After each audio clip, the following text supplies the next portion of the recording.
जय लक्ष्मी माता मैया, जय लक्ष्मी माता।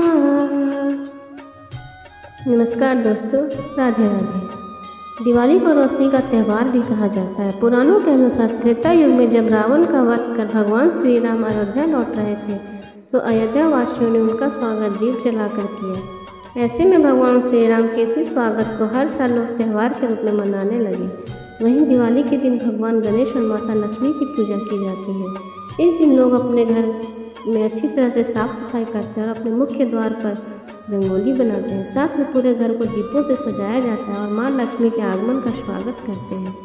इस दिन भगवान गणेश और लक्ष्मी की पूजा के बाद खीर और बतासे का प्रसाद बांटा जाता है। इस दिन लोग पटाखे भी जलाते हैं। साथ ही लोग अपने गहने, पैसों और बही खातों की भी पूजा करते हैं।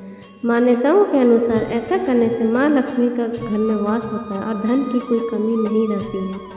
कार्तिक की अमावस्या को प्रातःकाल स्नान करके भक्तिपूर्वक पितर तथा देव पूजन करना चाहिए। उस दिन रोगी तथा बालक के अतिरिक्त किसी अन्य व्यक्ति को भोजन नहीं कराना चाहिए।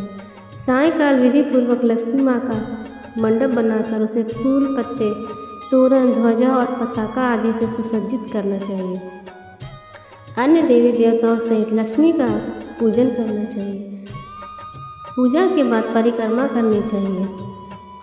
एक बार की बात है, लक्ष्मी माँ और सभी देवता राजा बलि के यहाँ बंधक थे। तब आज के ही दिन भगवान विष्णु ने उन सबको कैद से छुड़ाया था। बंधन मुक्त होते ही सभी देवता लक्ष्मी जी के साथ जाकर क्षीर सागर में सो गए। इसलिए अपने अपने घरों में उनके शयन का ऐसा प्रबंध करना चाहिए कि वे क्षीर सागर की ओर न जाकर स्वच्छ स्थान में कोमल सजा पाकर यहीं विश्राम करें। जो लोग लक्ष्मी जी के स्वागत की तैयारी उत्साहपूर्वक करते हैं उनको छोड़कर वह कहीं नहीं जाती हैं।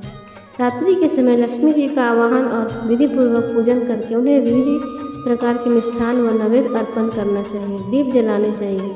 दीपकों को सर्वनिष्ठ निवृत्ति हेतु अपने मस्तक पर घुमाकर चौराहे या शमशान में रख देना चाहिए। इससे आपके सभी विकार दूर होते हैं। एक कथा के अनुसार एक गांव में एक साहूकार और उसकी बेटी रहती थी। वह रोजाना पीपल पर जल चढ़ाने जाती थी। इस पीपल के पेड़ पर माँ लक्ष्मी का वास था। एक दिन उसकी पूजा से खुश होकर लक्ष्मी जी एक लड़की के रूप में साहूकार की बेटी के पास आती है और उसके साथ खेलने लगती है और कुछ ही दिनों में वो दोनों दोस्त बन जाती हैं।